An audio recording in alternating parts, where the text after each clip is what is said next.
So what's the dove like? Well, she's innocent, she's lovely, beautiful, harmless. What's the snake like?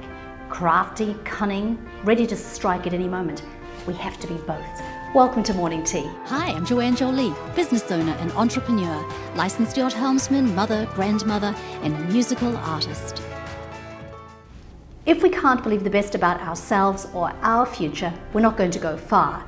Beliefs are the foundation of achievement, because without believing something is even possible, why would we even take the first step? This principle applies to seeing the best in other people as well. Believing the best will bring better outcomes in our relationships and more happiness for us. So how can we see and believe the best in others? Why should we even try to see the best in others? Well, let's start by turning it around. What is it like when others see the worst in you? It's horrible, because we have, along with our many good qualities, many faults and flaws. When we step into a new situation, we can't know everything, and sometimes we're just entirely ignorant of the things going on in the environment around us. We can be simply annoying for some strange reason that another person may not be able to even articulate or pinpoint. It can get very complicated in relationships. But in any of these cases, I always hope that people can look past anything annoying about me and see the better things. The bottom line is, we like it when people see something good in us rather than trying to find fault. When I came to the United States from New Zealand, where the cultures are not markedly different, but they are different enough for there to be some misunderstandings or hurt feelings. I was about 20 years old or so, and I started playing keyboards and singing with a band. And one day I proudly presented one of my original songs to be considered in the repertoire. So I performed the song at the piano, and when I got done, the leader said, "That is bad. That is really bad."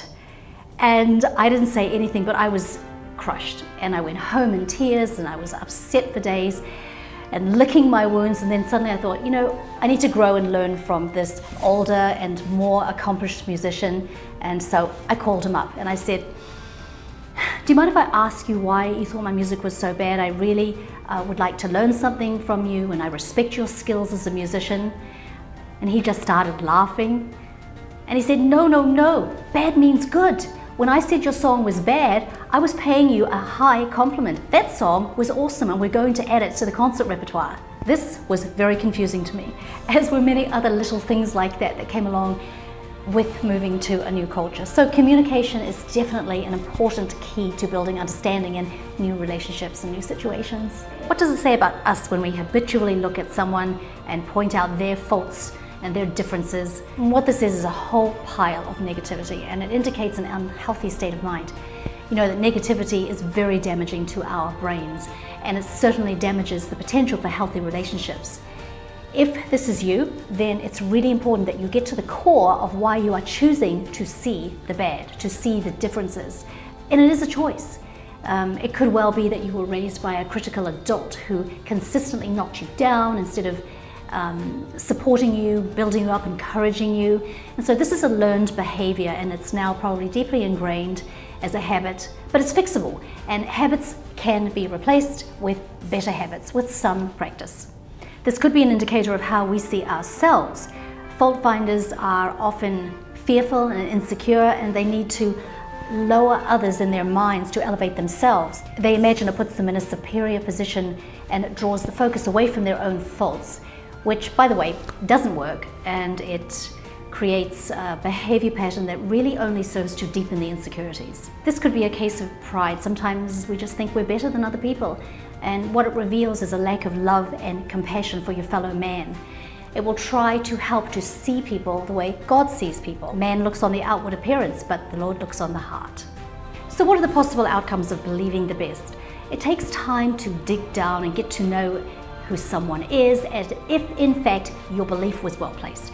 So what would happen if we believed the best and we found out it was inaccurate? We come to find out that behind that sweet smile there was a liar, a backstabber, a manipulator.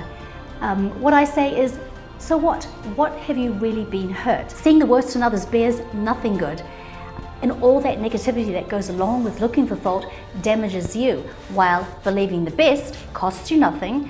And at that point, with the new information that you have, you can make an adjustment and simply continue on maintaining your pleasant, optimistic attitude that always serves you and your purposes very well. This is a way to live, as wise as a serpent, gentle as a dove. So what's the dove like? Well, she's innocent, she's lovely, beautiful, harmless. What's the snake like? Crafty, cunning, even dark, self-protected, ready to strike at any moment. We have to be both. We're all in different places on that hill to growth and maturity, and we can't expect everyone to be where we are. And there are others that are well ahead of us, so we have to give grace to each other. We have to look for the best in each other. Thank you so much for being here. If you enjoyed this, then subscribe right now, because we've got some exciting things in the works, and I'm telling you, you don't want to miss any of it. And thank you so much for sharing these videos with your family and your circle of friends. It really means a lot to me. You're on your way, and these videos are for you, to inspire you and to encourage you on that journey. So hit that subscribe button, and I will see you on the next one. Bye-bye.